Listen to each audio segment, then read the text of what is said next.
Mass Effect Legendary Edition introduced some nice improvements to the original game, along with a few minor changes to its sequels. Perhaps even more importantly, especially if you haven't played the trilogy before, the remaster includes every DLC pack aside from Pinnacle Station. But even without Pinnacle Station, you're still looking at around 40 pieces of DLC that you don't have to purchase separately.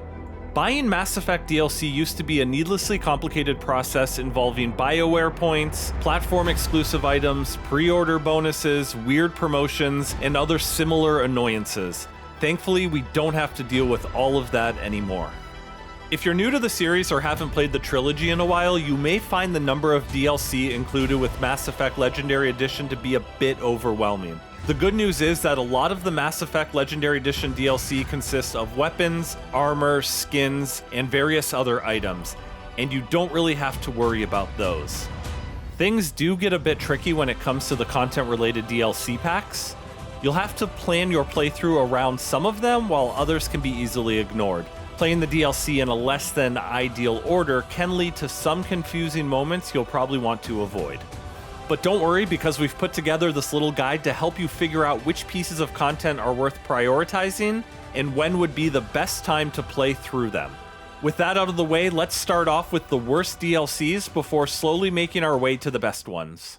At number 13 is Extended Cut from Mass Effect 3. It's debatable whether the Extended Cut should be on this list, since it's just a regular part of Mass Effect Legendary Edition, but we still wanted to give it a quick shout out anyway.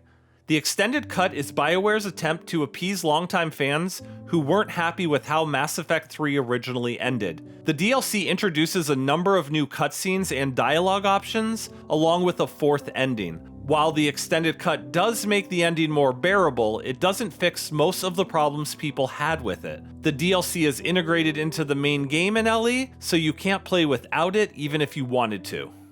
At number 12 is Firewalker Pack from Mass Effect 2. The Firewalker Pack is a pretty lackluster DLC that adds a bunch of new missions and locations to explore. Unfortunately, they're all quite boring. The M44 Hammerhead is fun to ride around in for a while, but the hover vehicle quickly outstays its welcome. It doesn't help that pretty much everything you do in this DLC revolves around the Hammerhead. Firewalker Pack is inconsequential to the rest of Mass Effect 2, so feel free to do the missions whenever you want. In fact, you won't be missing out on anything if you skip them entirely. The only interesting reward is a small Prothean relic that can be interacted with in your cabin. At number 11 is Normandy Crash Site for Mass Effect 2. Normandy Crash Site is one of the shortest Mass Effect Legendary Edition DLC packs. It involves exploring the area around the crash site of the SSV Normandy. While there, you can collect the dog tags of your former crewmates and place a monument at the crash site. The DLC is meant to bring Shepard some closure following the destruction of the original Normandy. It makes the most sense to visit the crash site while the memory of ME2's opening sequence is still fresh in your mind.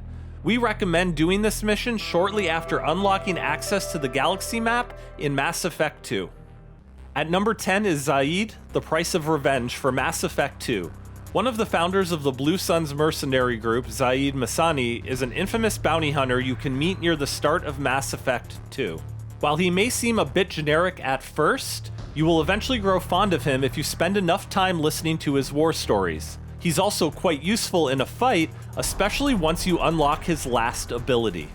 Zaeed is a fairly interesting character, but what drags this DLC down is his loyalty mission, which is extremely forgettable. We recommend doing the mission as soon as possible, just to get it out of the way, and because unlocking access to his Inferno grenades early on will give you a big advantage in combat. Cracking the top 10 at number 9 is Arrival for Mass Effect 2. Arrival is a pretty decent DLC you unlock pretty early on in Mass Effect 2. However, you'll want to hold off actually playing it until much later. The story is all about delaying the impending Reaper invasion, and is one of the only missions where you don't get to take your companions with you, though you will be joined by a temporary companion at certain points. The events of Arrival are considered canon, and happen even if you don't actually play through the DLC. But we do recommend playing it because it gives you important context for everything that's happening at the start of Mass Effect 3. Considering that Arrival's primary goal is to set up ME3, the DLC is best experienced at the very end of your Mass Effect 2 playthrough. At number 8 is Kasumi, Stolen Memory for Mass Effect 2. Kasumi Goto isn't exactly one of the best developed characters in the series, but her loyalty mission is easily among the most memorable ones. The part where you attend the party as Space Warlord Solomon Gunn is already pretty entertaining, but things get even more interesting once you descend into Hawk's vault. To top it all off, you'll have to deal with some of the most difficult fights of any loyalty mission. You won't be able to rely on a second party member during these fights, so make sure you're well prepared before starting Kasumi's loyalty mission. The main drawback of the DLC is that Kasumi has very little dialogue on the Normandy. The few lines she does have are substantially less interesting than those of Zaeed. From Ashes for Mass Effect 3 comes in at number 7. BioWare and EA received a lot of flack for releasing From Ashes as a Day 1 DLC, given how integral the content is to the overall story. Luckily, the DLC doesn't need to be purchased separately anymore, thanks to Mass Effect Legendary Edition. The mission leading up to the recruitment of Javik isn't anything to write home about. However, Javik himself is a great character.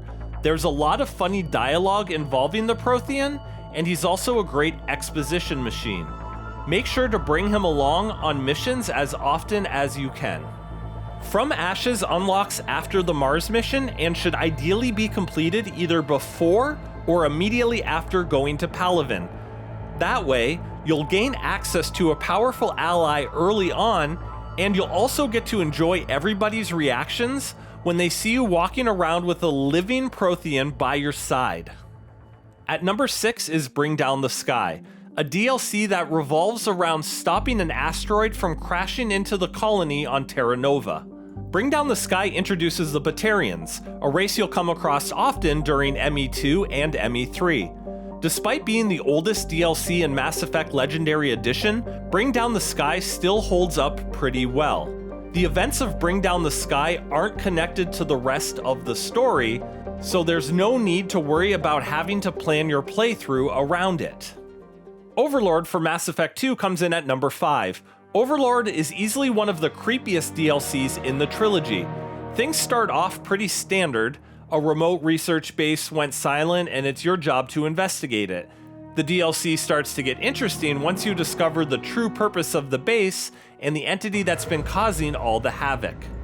A good portion of the DLC involves planet exploration, which has never really been a strong suit of the trilogy, but at least some of the new locations are pretty to look at. You'll spend most of your remaining time fighting Geth and learning about the disturbing experiments conducted by Cerberus. The DLC is best completed early on as it gives you some interesting information regarding the people you're working for and might influence some of your decisions further down the line. Moving down our list and coming in at number 4 is Leviathan for Mass Effect 3. Leviathan is probably the most important Mass Effect Legendary Edition DLC in terms of narrative. While From Ashes gives us a lot of important backstory for the Protheans, Leviathan takes things one step further and explains how the Reapers came to be. The DLC introduces us to the mysterious race that created the Reapers and reveals the reason behind their mission to wipe out all organic life in the galaxy. In stark contrast to Omega, Leviathan focuses on exploration and investigation rather than action. We recommend doing Leviathan immediately after Omega if you want to switch things up, but you can also leave it for later if you're looking to complete some of the main story missions first. Coming in at number 3 is Omega for Mass Effect 3. Omega is a very divisive piece of DLC that not everybody will enjoy. The DLC switches things up by preventing you from teaming up with your usual companions during its duration. Instead, you'll join forces with Aria T'Loak and Nyreen Kandros, a new character who happens to be the first female Turian to appear in Mass Effect Legendary Edition. Aria is easily one of the best secondary characters in Mass Effect, and you get to interact with her a lot in Omega. That alone is reason enough for putting the DLC so high up on this list. However, your enjoyment of the DLC will greatly depend on how much you like these characters and Omega as a location. The DLC is action-packed and not very long, making it ideal to play when you need a change of pace. The best time to begin Omega is shortly after completing the quest you get from Arya at the Citadel. Nearly topping our list at number 2 is Lair of the Shadow Broker from Mass Effect 2. Lair of the Shadow Broker is a fantastic DLC for a game that's already filled to the brim with amazing character-driven content. The DLC tasks you with helping your old friend Liara as she attempts to take down the mysterious Shadow Broker. Things start off slowly, but quickly ramp up as you engage in a car chase, fight against an Asari Spectre, and ultimately infiltrate the Shadow Broker's base of operations. Unfortunately, Liara doesn't join your team once the DLC is complete, but she does provide help by giving you access to the Shadow Broker's resources, which include, among other things, surveillance footage and dossiers on most of the main characters in Mass Effect 2. We feel it works best to complete Lair of the Shadow Broker either shortly before or after assaulting the Collector base. Finally, coming in at number 1 is Citadel for Mass Effect 3. Citadel is hands down the best Mass Effect Legendary Edition DLC. Citadel is BioWare's love letter to fans of the trilogy and does a fantastic job at bringing together everyone for one last adventure before your final confrontation with the Reapers. If you want to leave Citadel for last, which we recommend, make sure to do the missions just before assaulting the Cerberus headquarters, because you won't be able to go back afterward. That said, you can access the content a bit earlier if you want to avoid the tone shift that comes with hosting a lighthearted party immediately before launching a mission that decides the fate of the galaxy. If we're being honest, a DLC that centers so much around comedy can feel a bit awkward considering the grim tone of Mass Effect 3, but that certainly shouldn't stop you from enjoying it. So what are some of your favorite Mass Effect Legendary Edition DLCs?